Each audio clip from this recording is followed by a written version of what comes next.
Hello, good morning everyone. Welcome to Dreamlife. This is once again your friend Hill, the dot connector.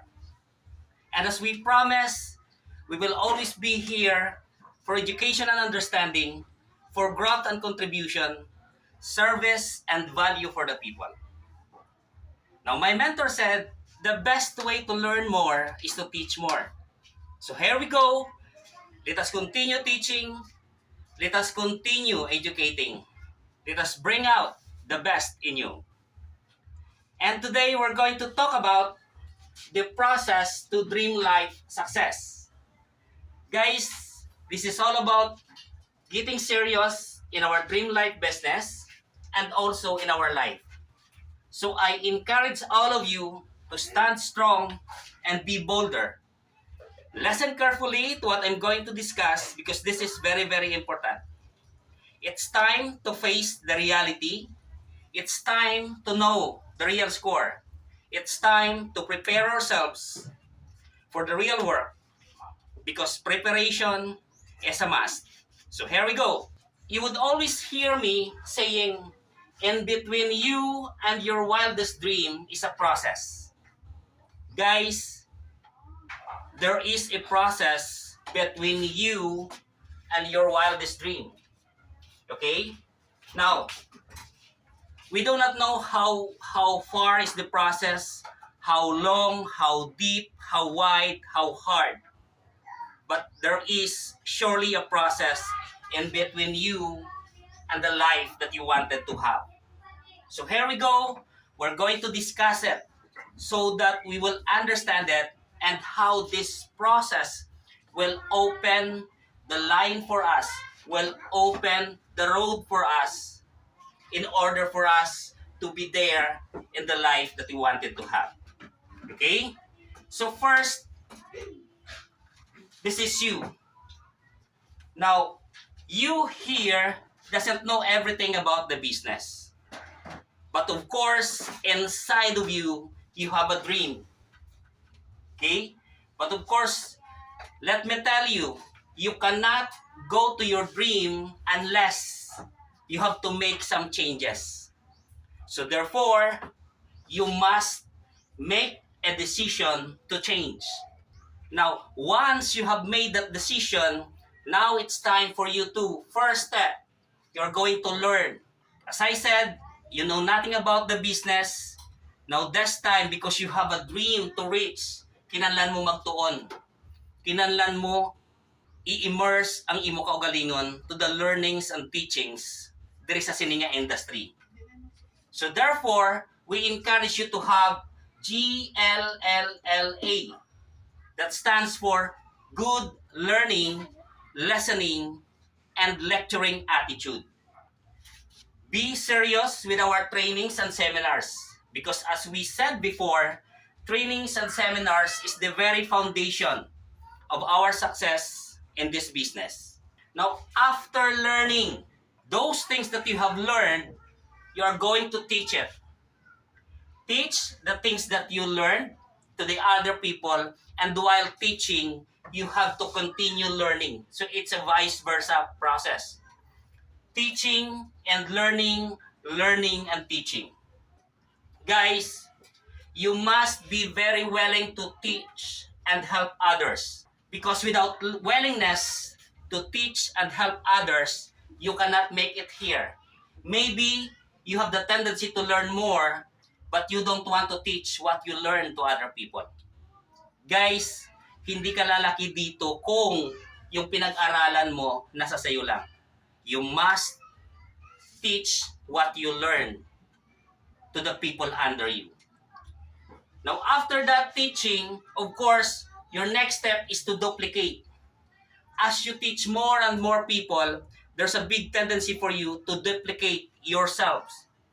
This is where the secret of network marketing is, in the duplication. You need to duplicate yourself through other people. That's the secret of network marketing. Now, in duplicating, our main goal there is to produce more of you. Who are you? In the process, so therefore we're going to produce more of you. Now, once we have produced more of you, it's now time to leverage. Duplicate, duplicate, duplicate. Then after that, we are leveraging on the process. Now, in leveraging, you can now delegate the works to other people under you. Because this is a business, and this is the business of communication. This is the business of talking to people. Okay? This is the business of duplicating yourselves through other people. That's why we need to produce more of you in the duplication so that we can leverage. Once we have leverage, we can now delegate the works to other people.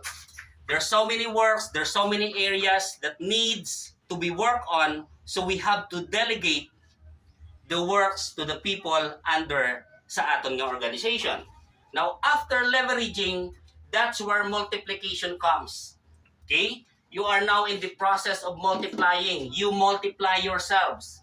Now, in multiplying, that means you have an organizations all over the place, all over the Philippines, or someday all over the world. So that's our goal is to spread more and more and more in more places around the world. Okay? So that's multiply. Now, since we multiply our organizations, big network is the result. Okay? This is the result of massive multiplication. So it will create you a big network. Sooner or later, as we go on the process, our organizations will multiply, our organizations will continue to grow. Okay? And it will create a bigger and a bigger network for us. Okay? Now, that big network will gives you the big income that you wanted to have. You see, big income will come from the big network that is under you. You can never have that big income that you want if you don't have the big network. So, big income comes from the big network. Big network produces big income for you. So, big income actually is your reward of your hard work. Imagine you start here. You know nothing about your business. You learn, then you teach, then you learn, then you teach, then you learn, then you teach. So you duplicate. You duplicate more and more and more of you. And then from there, you leverage. You leverage, you multiply. You multiply, you create a big network. And once you created a big network, it will give you a big income. So there is a process. Okay? Now, your big income, as we said, is the reward of your hard work. Now, since you have a bigger income, this is now the manifestation of your wildest dream. This is now the time that you will enjoy your wildest dream while continuously helping other people. Guys, this is the kind of business that as you grow older and older and having more and more in your life, you have this tendency to help more and more people. You enjoy helping more and more people, touching their lives, making a difference in their lives. Now, as you could notice, this is the process that we must go and grow through para malabot nato ng aton wildest dream. Now, my mentor said, network marketing is a personality development course with a compensation plan attached to it. Again, network marketing is a personality development course with a compensation plan attached to it. So as you develop your personality, your value increases. Again, as you develop your personality, your value increases. And guys, remember, we get paid based on the value that we give to the marketplace. Again, we get paid based on the value that we give to the marketplace.